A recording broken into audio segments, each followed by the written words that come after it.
Okay, let's do this. Hey everybody, it's Date with a Debut time. Nick Wasiliev here on beautiful Awabakal Country, host of Date with a Debut, and for today's episode, we are giving one to the romance lovers. Amanda Hewitt is a lover of Gothic literature, English period drama, and red wine. She is a self-described mum of 3 little guys and wife to a big guy, and her debut romance novel, The Last Resort, is published by Echo Publishing, and you can get it down in the description box at your local bookstore or check it out at your local library. Joining me today, all the way from beautiful Awabakal Country, Amanda. Welcome to Date with a Debut. Hey, Nick. It's so nice to have you here. I love, of course, in the lead up to this episode, doing a little bit of a deep dive, seeing, what you've been up to. I love your description of loving Gothic literature and English period drama. I'm imagining many, many nights of diving into the world of Wuthering Heights or Bridgerton, or kind of the those absolutely amazing pieces of text or recent television shows. At the risk of this, before we kind of dive into Last Resort, it's like this is a book that has subversion of tropes, it has plays on tropes. At the risk of hitting you with a softball opener that may seem a little bit too general, but I'll go anyway. Where does romance reading and the world of romance sit in the brain of Amanda? Oh, look, it's definitely right at the front. It's basically the first reading that I ever did. And I think once you read from a kid, and, I'm sort of talking 12, 13, where you start reading those books that are going to form who you are as a person, that's who you sort of become. And I find that even if I'm in crime or thriller or whatever, if there's some sort of romance in it, I'm totally in. So it's definitely huge, huge, huge. I love that it's basically your home turf when it comes to books that you kind of gravitate towards. It's like your home base of operation. Yeah. Yeah. I wouldn't say that I'm a huge romance reader. I mean, I have been over the last sort of 2 years, but it's huge. I mean, if there's a romance in something, then I'm there for it. And I'm always on the team for getting together. So out of curiosity, how did you manage to kind of get Echo interested in this book? Was writing obviously, of course, reading is and enjoying a text is great, but then translating it over to writing is a whole other skill set. Was writing that something that came kind of naturally as something that you wanted to do, or did this kind of story just fall out of the sky? How the hell did this happen? Look, I definitely always suspected that I could write a book. I just never really put my mind to it. And I wrote one before this one, which was just horrific. It's like never going to see the light of day. And I don't even know how to rewrite it. It's so bad. Do you know what I mean? You think, oh, some elements are great. No, it's not. It's terrible. And then this one came to me and I just felt it, commercially, I felt like there was something there with the story. And if you read enough stuff, I mean, you know what people are writing and what books are selling and that kind of stuff. So anyway, I got it to the point where I thought it was great. And then it was like 45,000 words. And I'm Googling how long is a romance novel, and had to double it basically in about 13 weeks because I'd made this random deadline in my head that I was going to submit it in August. And got it to a point where it was, as good as I could possibly get it, and sent it off into the abyss to anyone that would take it through the month of August in 2024. And, I got loads of rejections. I didn't hear back from lots of people. That's the way it is. And then I was absolutely gobsmacked in December of that year when I got that phone call saying that they wanted the rest of the manuscript. And then the week of Christmas in 2024, I got an email that went to my junk box. So it was sitting in spam saying that they'd like a meeting. And I found it always goes to the junk box every time. Why? I was looking for a receipt for something that I bought for Christmas, and there it was. And I was like, oh, crap, like, that's the worst. Anyway, I had to write an apology letter on Sunday night saying, sorry, not playing hard to get at all. Please let me meet with you. And there it was. So apparently it was one of 300 manuscripts that they received, and the only one that they ended up buying. So, yeah, which felt kind of great. Yeah. Oh, dang. Well, I mean, I have so many questions off the back of that. I mean, first and foremost, like, I appreciate the hustle of having to write 45,000 words in 13 weeks. That is like, I need to have so many questions around how you managed to actually manage to do that in such an intense period of time. But what a story. I think that is amazing. Of course, in classic fashion, it went to the wrong bloody email. It just feels like that's how it's kind of supposed to be. Classic, out of curiosity, and I know it really is. Like, at the time of us recording, it's the end. It's pretty much bang on the end of February. Listeners will be hearing this in very early April. So the book has been out for a little while. It came out in February. I have a good opportunity now to also ask. You have the benefit of a bit of reaction. You kind of had this lead up to it coming out, and then it now being out in the world. What's the reaction been like from readers? And has there been a reaction or two that has surprised you in your wandering around, following around? It has been so joyous. Like the whole entire thing of someone picking up your book and reading it, and it's like, you got to spend time with the book. It's not a short-term commitment. You are sitting in it and spending time with it. And so, like, I've gone on to Goodreads, and I've had people, you can't help it. I really believe everyone does secretly. And just seeing reactions to it has been beautiful and so warm. And it's been so kindly received, so beautifully amongst readers. And I feel really, just delighted by it. And I'm happy if someone stops me, or I was at a signing and got to talk to someone who had read it. And it was really beautiful. Like, I just didn't expect that, I guess. I didn't know that would be the case. And, not everyone's loved it. There haven't, but that's beautiful too. Like, that someone still tells you the reason why, or, I don't know. I've loved it all. It's how you've made art. I think the only reason the only moment that I really, I celebrate when everyone really, really liked it. I was overjoyed when someone said they hated it for some reason. It feels like you've grown up, or like you're a proper author if someone hates your book, like if everyone likes it, it's like, oh, okay. No, I love it. It's great. But yeah, it does feel like that, doesn't it? There's something special about someone hating it too. Ad break time. Stop the podcast. Hey everyone, just thought I'd stop to let you know that today's episode is sponsored by Podpixels, the Trent Dalton of professional podcast platforms. Question: do you have a desire for a great podcast? How are you going to build it? What about the design work? Won't it cost a fortune? Fear not, for Podpixels is a simple, done-for-you website service built specifically for podcasts. They are here to deliver that professional look to your podcast to make it easier for listeners to find your show, and all for one great monthly price. From hobbyists to pros, Podpixels has you covered. Their team provides domains, website hosting, backup, security, and support, handling the full setup and making sure that your show is up to date and allowing you to focus on what you do best, podcast. With Podpixels, you can achieve your full podcasting vision. They are the ultimate one-stop solution for anyone looking to build an online home for their podcast. Check them out below in the show notes and tell them that Nick from Date with a Debut sent you. Thank you, Podpixels, for sponsoring the show. So, without further ado, let's talk about it. Let's dive in and talk about the world of The Last Resort. For everyone on YouTube, the cover is up on the screen. This is the part of the show where I now get to hit and ask you about a 1-minute pitch. And so I've hopped into the lift. You're in here with me. We are going up. What is The Last Resort about?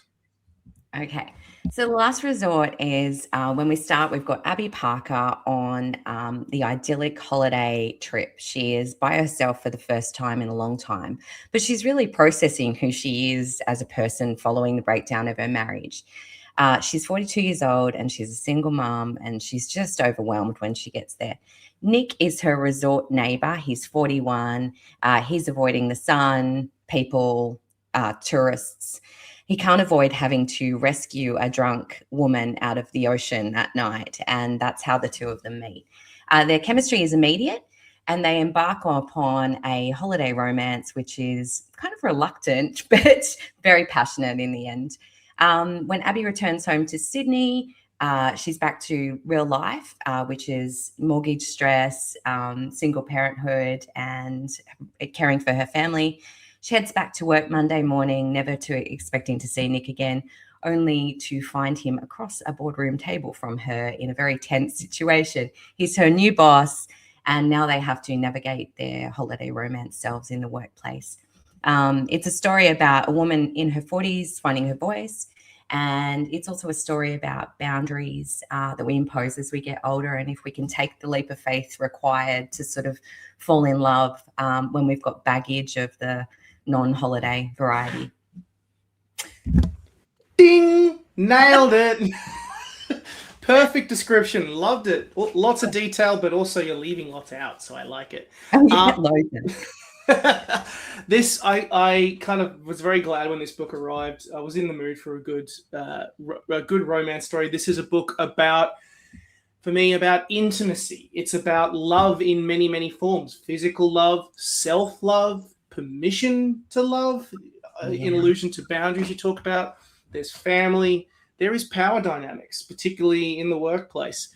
But also, I want to also kind of say, for a lot of lovers of romance, there's nice plays on tropes that you love in that story. It's swoony, it's romantic, it's a slow burn, and I will just say, Lord, it can be naughty. This book has some naughty scenes in it. I just want to shout out. And I also just want to last of all appreciate, I actually haven't even got a question to say here.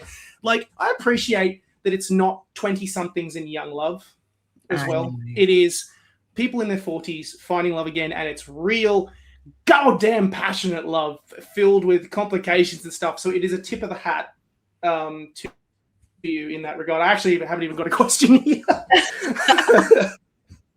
That's so kind. I think I was really missing seeing older people in romance, and I definitely wrote what I wanted to read, I guess. So, I mean, I think a good place to start is the thing that really drew me in which was kind of, as mentioned, the intimacy of the book. There's, good subversion here of romance tropes. Abby and Nick, they sleep together pretty early on. Like, I don't think that's a spoiler. I think that's, it's pretty clear in the pitch. But the rest of the book, there was something about it. I think it's the way you've written it, of course, that I could feel the physical touch, the physical elements between these two. It's not just what they're mentally thinking and what they're physically, how their bodies are reacting. It's this, you can really feel, because they have done it before, and it was so much fun, and there was a clear connection between them. The fact that they can't do it in this environment makes it so much worse as well, because you know how good it is once you've tasted the forbidden fruit. And I also think it's a great decision to split the chapters between Abby and Nick's perspective across this story, because, as you kind of alluded to, another thing is there's a power dynamic in this relationship. Nick is top of the pile in this situation, and that's really key because they have to work in a professional setting as well. Talk to me about writing intimacy and also the conflict that kind of arose from that. We talked earlier about the doubling of the story. So it was only written from Abby's point of view initially. And so a lot of the intimacy wasn't originally all Abby's point of view.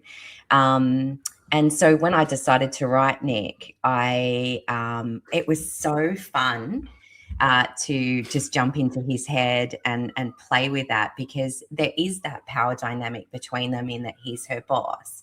But in a lot of ways, he's the person who feels like he crosses the line more often, I think. And certainly it is easier to have a couple who have, been together intimately and then create that tension between them physically, because it doesn't dissipate. It is still there, and it's just that they're in this new environment, which is a complete, juxtaposition from where they were in the holiday. So it's really nice to create intimacy between them, and how that gradually develops into just being that little bit deeper as well, in not just that physical connection, but also just in the way that they are with each other's families, and growing together and learning each other in a different way, I guess. So I loved writing it from both points of view. That's a brilliant solution, by the way, to double the length of the book by suddenly adding in. That's a genius solution. I might have to steal that. That's a great. If I'm suddenly having a length issue, just change the perspective. Brilliant. Yeah. But you're absolutely right. There is. I mean, of course, there's the physical element, but then look, no spoilers, but a big event happens midway through the book that really changes the dynamic of the story, and it gives them the chance to actually get to know each other on an emotional level, on a in many other different ways. And that part was just as swoony and as beautiful as the scenes where they're being naughty. And so it's I'll start with Abby, because Abby's a great character as a good point to start in this story, because when we meet her, she's definitely someone really having an identity crisis and struggling with the self. But over this book, she blossoms into someone growing in confidence. I think that the relationship with her ex Peter is a major reason why she lacks so much confidence to begin with. Boo that man, boo him. That scene with the dress, I was like, oh, you scumbag! Like, oh, shut the F up, please. She really. But Abby really, really grows into herself. And I think Ella as well is a really big part of that, her young daughter. She, particularly when she's confronted with this very, very difficult work situation and then power situation within the workplace, the space. And I think she really finds a voice, particularly when Nick starts to get more and more and more involved on a personal level. She really finds that power within her and that line. Tell me about Abby, because I love her progression from where we see her at the start to versus where we see her at the end. Yeah, Abby is so I had read a spate of unlikable not unlikable, just difficult kind of romance heroines, and I knew that I really wanted to make her relatable and really likable, and I feel like people get on her side really quickly because it feels like we kind of know her. But she basically goes from,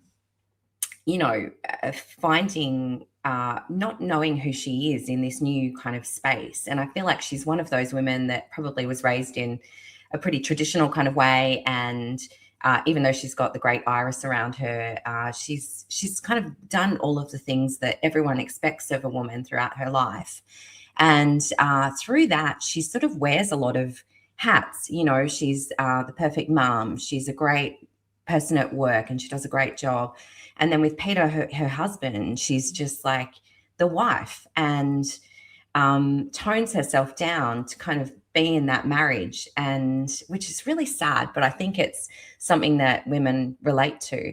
And then as she sort of sheds that, and then she doesn't really see Nick as being the huge power dynamic. I don't think at any point she ever gives deference to the idea that he's her boss. Do you know what I mean? She's still dealing with holiday Nick in her head and she's trying to find him again. So there's also that. And I think that does give her a little bit more bravado when she's dealing with him to find her own voice, and a little bit more space to find her own voice too. But she's incredible. Like, she goes on an incredible journey, and the boundaries she sort of sets with him, which are really hard when your feelings are involved and when you love someone. And her being able to say that is such a leap from where she is at the beginning of that novel. She reminded me a little bit of Emma Thompson in Good Luck to You, Leo Grand.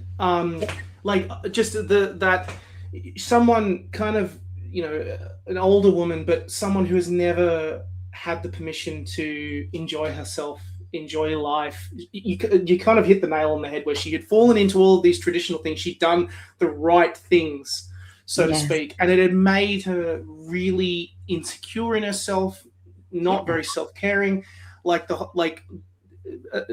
whole situation, the lack of sexual pleasure, everything. It had really kind of limited her. I think that was one of the reasons why we really, really latch onto her so well. But contrastly, Nick, I really connected with, and it's not just because of the name.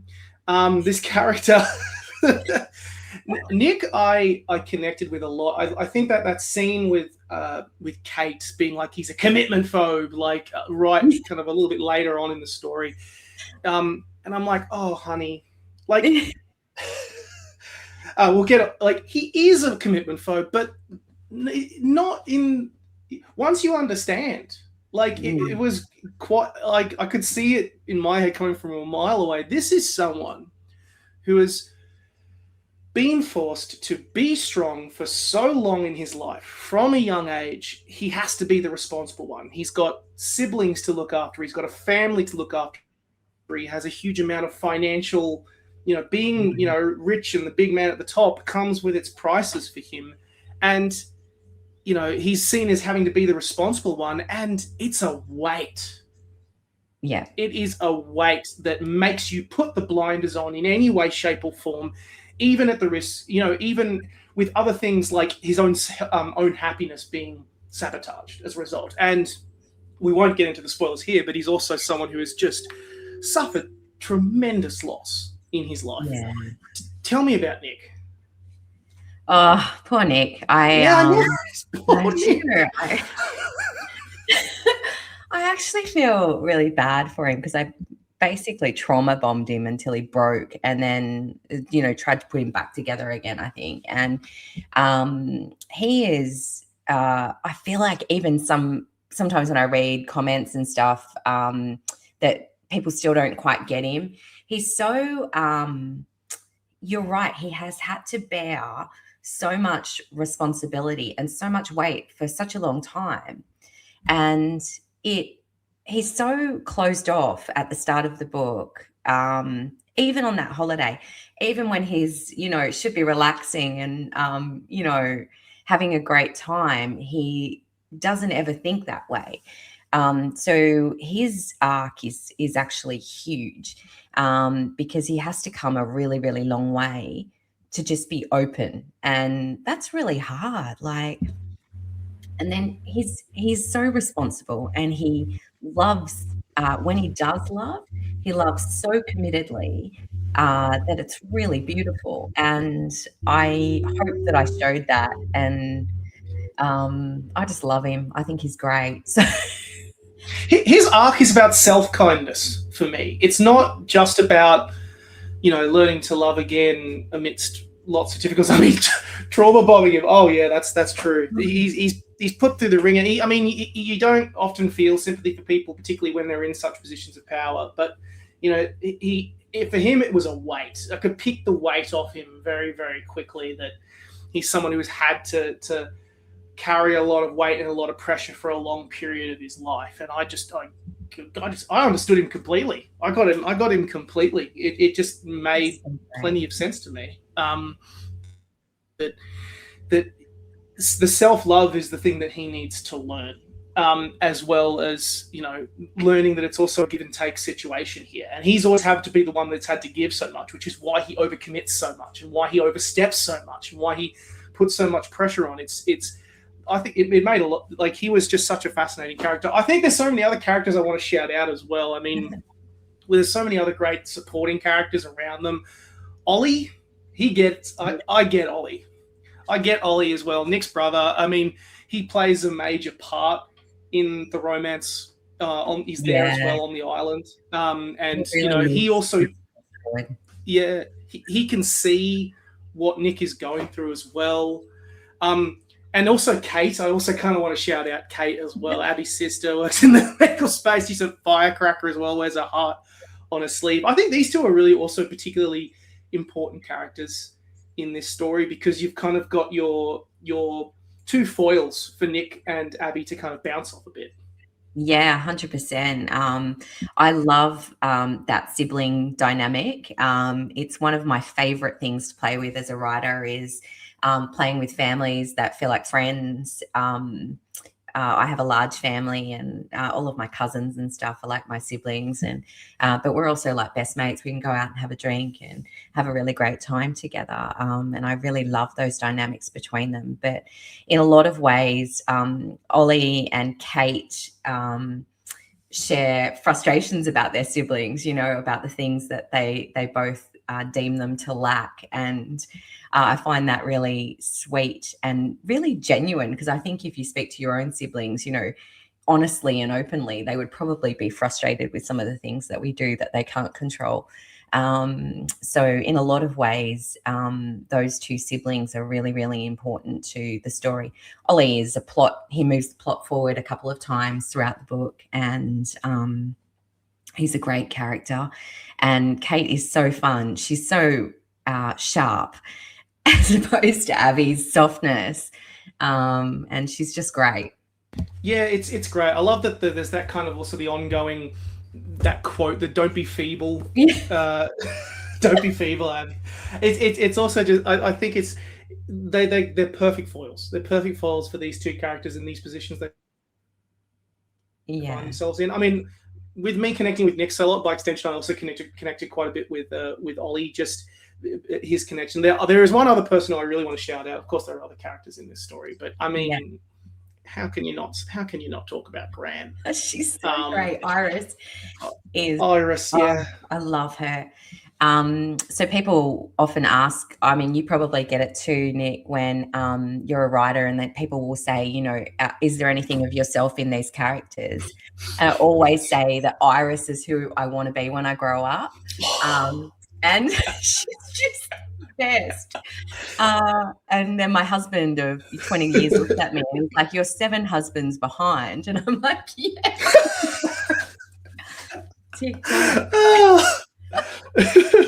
She's great. I love Iris. She doesn't hold out any inhibitions. No, like, I mean, she's lived that life and traveled, and is just to the point. No fluff around. I mean, I think she's a really valuable character, especially when it comes to Nick. When the interactions, you know, they have, I think it's incredibly valuable because she being so, her headspace is so, you know, she's lived that life. She's had those adventures, had that adventure. There's been, had those experiences rather. Her wisdom that she can impart on him is just so valuable in terms of giving him focus and giving him perspective. Which is really, really great. It's kind of almost like the character in Thoroughly Modern Millie from ages ago reminds me. Just is how it is. So much fun. Loved it. We won't go into spoilers on the ending.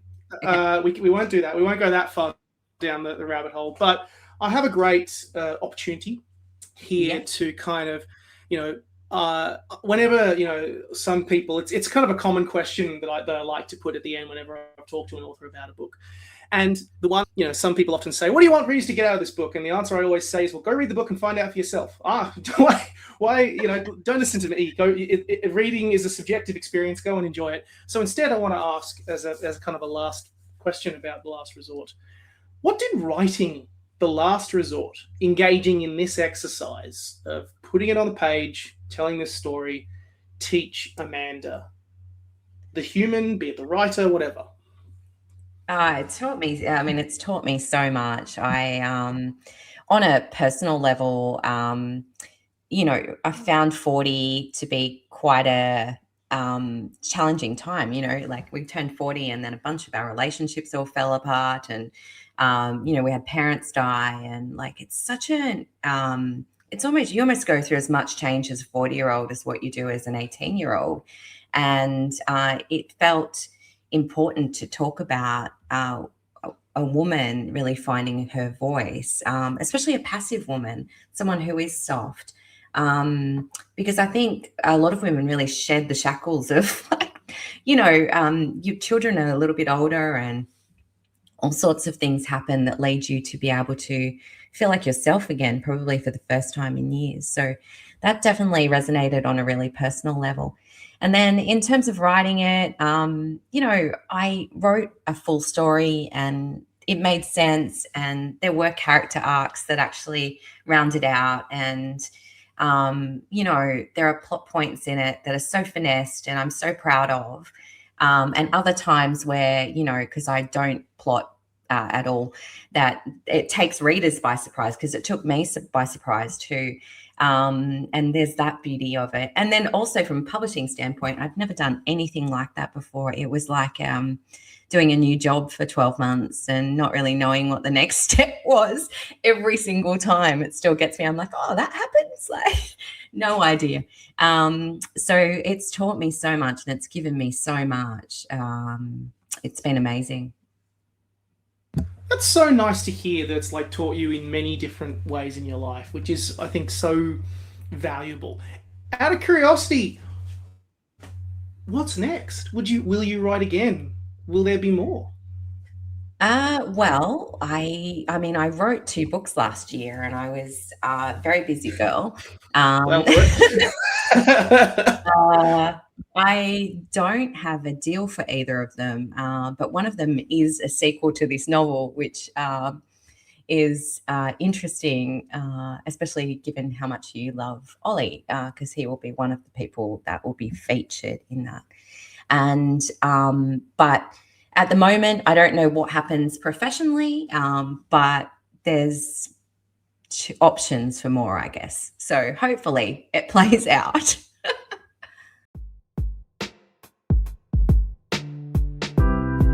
Hey everyone, Nick here. I'm excited to announce that I've launched a brand new book newsletter featuring book reviews, recommendations, latest news from the publishing world, opinion pieces, short stories, and more. One monthly newsletter, no spam, just the good book stuff. The sort of email you're glad shows up in your inbox. Sign up now for free, and for a small additional monthly fee, get early access to Date with a Debut episodes and exclusive content, including special extra episodes with our guests, Second Date, where they run another gauntlet of rapid-fire questions. Subscribe to my newsletter in the show notes below.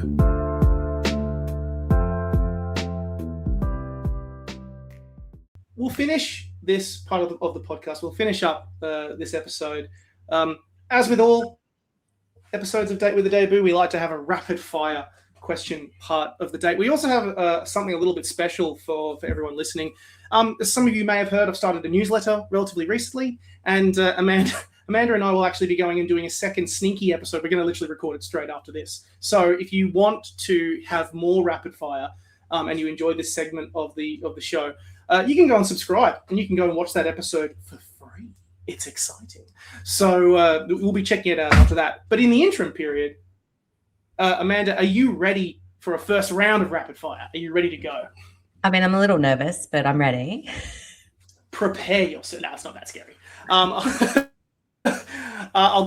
literally just throw some questions and you give me the first answer that comes to your head. And the first question, I mean, we're a book podcast. We love to talk about books. What is your favorite book that you have read and enjoyed in the last 12 months?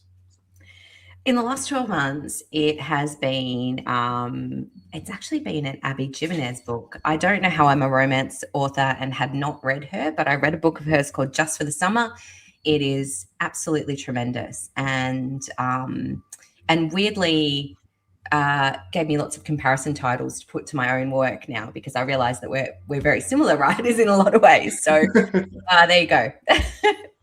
I actually haven't heard of that one, so I think I'm going to have to go and look. Oh, beautiful! Oh, that's a gorgeous cover. Really pretty.